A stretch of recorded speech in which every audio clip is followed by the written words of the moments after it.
Now more cherry taste in it. Cherry Coke began with a whole lot of teenage flirting at the drugstore soda fountain, which might be one reason why the drink is so associated with young people. But Cherry Coke wasn't the first cherry cola at the dance. Heck, it wasn't even the second. So how did it become the #1 soda of summers at the drive-in and remain an enduring youthful favorite to this day? Well, today we're taking you through the sweet history of Cherry Coke.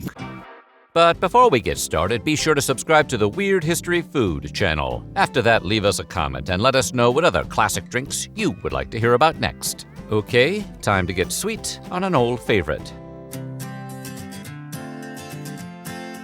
The origins of Cherry Coke can be traced back to the late 1800s, when soda fountains and drugstores were common in American cities. These soda fountains served as social spaces, where soda jerks would mix popular sodas with flavored syrups. What did you say? And before you think I'm a jerk, let me clarify. A soda jerk was the swaggering showman/bartender of the soda fountain era, part mixologist, part entertainer, serving up fizzy concoctions and creamy treats with flair, charm, and a lingo all their own. Colas mixed with cherry syrup became a nostalgic staple of American culture, especially during the era of the Greatest Generation. These sweet, fizzy concoctions were more than just refreshments. They became a part of the social ritual, often associated with teen romance, trips to the local drugstore, and casual dates shared at the soda counter. Sharing a soda with 2 straws wasn't just cute, it was practically a rite of passage. The soda fountain became a stage for flirtation, banter, and bonding, with Cherry Coke serving as a particular favorite drink of young people. The rise of flavored sodas stemmed from the creativity and customer-first mentality of soda jerks, who would routinely tailor drinks by adding syrups like cherry, vanilla, or even chocolate to basic carbonated beverages. This do-it-yourself style approach to drink mixing made each order a little more personal and playful. One notable example is Cheerwine, created by L.D. Peeler during World War I.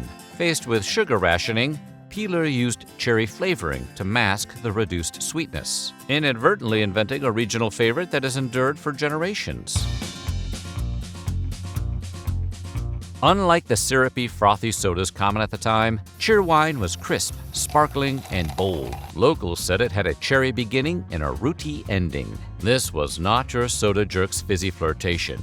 This was the real bottled deal. And North Carolinians took notice, as it quickly became a local favorite. Soon, Cheerwine wasn't just a drink, it was the drink, especially when served alongside pulled pork and tangy sauces that could peel paint off a Buick. Alan Richman, a restaurant critic with the palate of a poet, dubbed it the greatest accompaniment to barbecue ever produced. In the Carolinas, ordering Cheerwine with barbecue became known as the Southern Handshake, a gesture of regional pride and culinary good sense. Even as national soda brands stuck to the basics, Peeler's creation quietly built a legacy. The Carolina Beverage Corporation, which made Cheerwine and only Cheerwine, remained family-owned, passing down their fizzy dynasty through generations. But across America, soda fountains were still mixing cherry colas to order, one syrup pump at a time.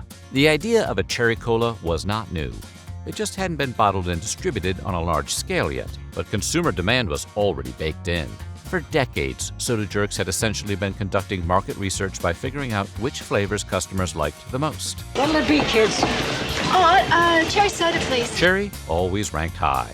It was the flavor of dates, dances, and diner booths. So, when Coca-Cola began testing cherry variants at the 1982 World's Fair in Knoxville, Tennessee, it wasn't starting from scratch. It was catching up. Cherry Coke would eventually emerge from that World's Fair taste test. But for nearly 70 years before that, Cheerwine had already perfected bottled cherry soda in the South. The showdown was inevitable. In 1985, Coca-Cola was embroiled in the height of the Cola Wars with Pepsi, a fierce rivalry that had escalated throughout the decade. Despite being the dominant brand, Coke was losing market share as Pepsi's sweeter flavor gained favor with consumers, especially after the success of Pepsi's Pepsi Challenge. In response, Coke made a bold move by reformulating its flagship drink, introducing new Coke with a taste closer to Pepsi's. However, the backlash was immediate and intense, as loyal Coca-Cola drinkers were outraged by the loss of the original recipe. I like the old Coke better. This misstep would ultimately lead to Coca-Cola reintroducing its classic formula just 3 months later. The controversy helped the brand maintain its position as the market leader by reigniting consumer interest in the brand. But even with the market uptick, Coke needed a win. Cherry Coke, originally marketed as Cherry Coca-Cola, officially hit U.S. shelves in the summer of 1985, marking Coca-Cola's first ever extension of its flagship brand. The official version simply bottled what had already become a fan favorite. While the company has never revealed the exact syrup formula, Cherry Cola production typically involves mixing cherry flavoring with Coca-Cola's signature notes of cola nuts, citrus, vanilla, and cinnamon, then carbonating the blend before packaging. Maybe keep that to yourself, just in case. You never know when Coke is listening. The world didn't just like Cherry Coke, they practically threw it a welcome parade. Within 10 weeks of hitting the shelves, a wild 91% of people already knew about it. By the end of 1986, it had elbowed its way into the top 10 soft drinks in the country. And this wasn't just a flashy debut. Cherry Coke had staying power.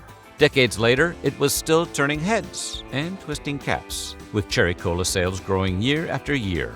In 2015, 30 years after launch, it was still climbing, with a 2.4% boost in volume and the whole cherry category up 4.4% over 5 years. Cherry Coke's release in 1985 didn't just spark consumer enthusiasm, it kicked off a full-on Cherry Cola race between major soda brands. The New York Times called Cherry Coke a direct shot at Dr. Pepper's Cherry Turf. But Pepsi clearly had no plans to stay on the sidelines. They fired back with Pepsi Wild Cherry in 1988, though Canadians had already seen it years earlier under the name Cherry Pepsi. In fact, Pepsi even tried to sneak it into some cities in late 1985, right as Cherry Coke was launching, like a soda spy mission.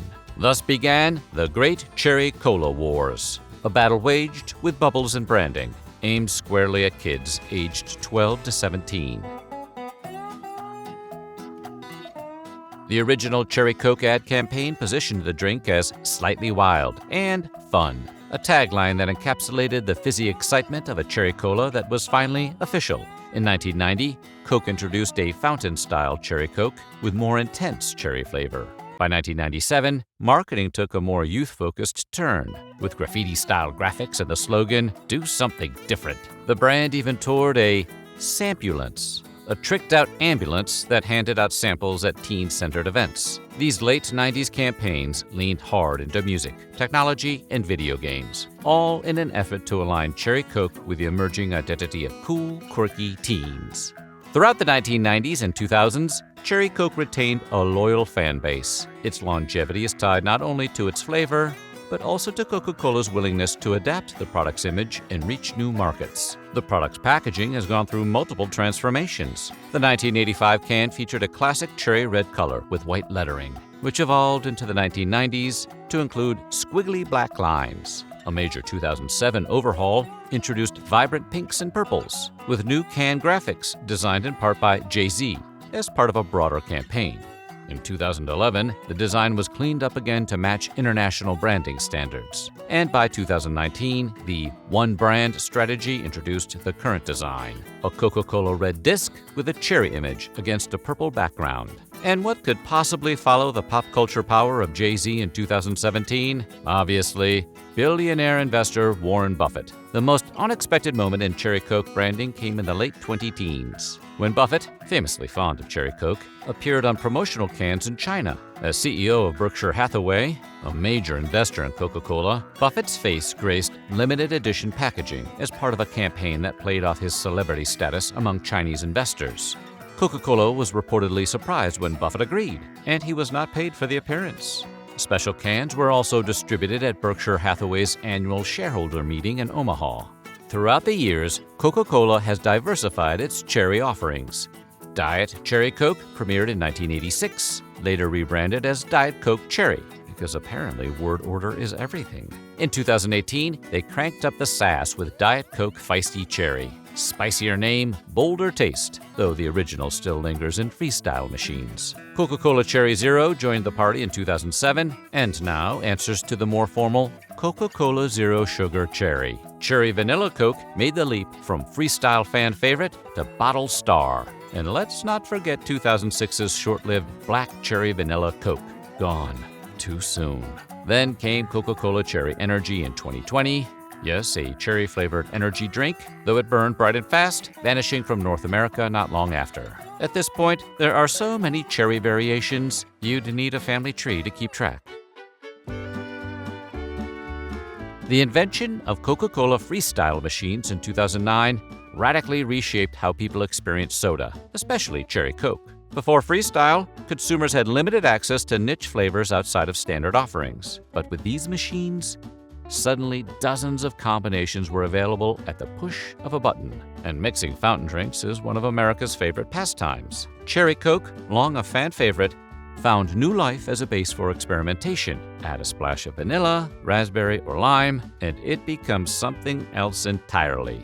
For many fans, the cherry vanilla mix stood out. So much so that what began as a do-it-yourself Freestyle hack eventually made its way to store shelves as an official Coca-Cola flavor. The machines, which track consumer behavior across 51,000 locations, helped push the flavor into bottles and cans, Coke's first permanent launch since 2007. Some reviewers found the canned version lacking the punch of the fountain original, but fans still celebrate the hybrid as a grab-and-go nod to the Freestyle experience.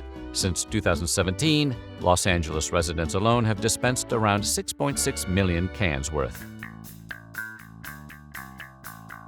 Today, Coca-Cola Cherry remains a staple in the cherry cola category, offered in more than 36 countries. Variants like Coca-Cola Cherry, Coca-Cola Zero Sugar Cherry, Diet Coke Cherry, and Cherry Vanilla Coke remain available in different formats. Meanwhile, Pepsi Wild Cherry continues to compete in the space, recently introducing a cream-flavored variant. Meanwhile, Cheerwine, a regional cherry soda from North Carolina, maintains its reputation as the first bottled cherry soda and a beloved local favorite. There is simply no unseating Cheerwine in the Carolinas. Nearly 40 years since its launch, Cherry Coke's enduring popularity speaks to both the strength of its nostalgic roots and its ability to stay relevant through reinvention.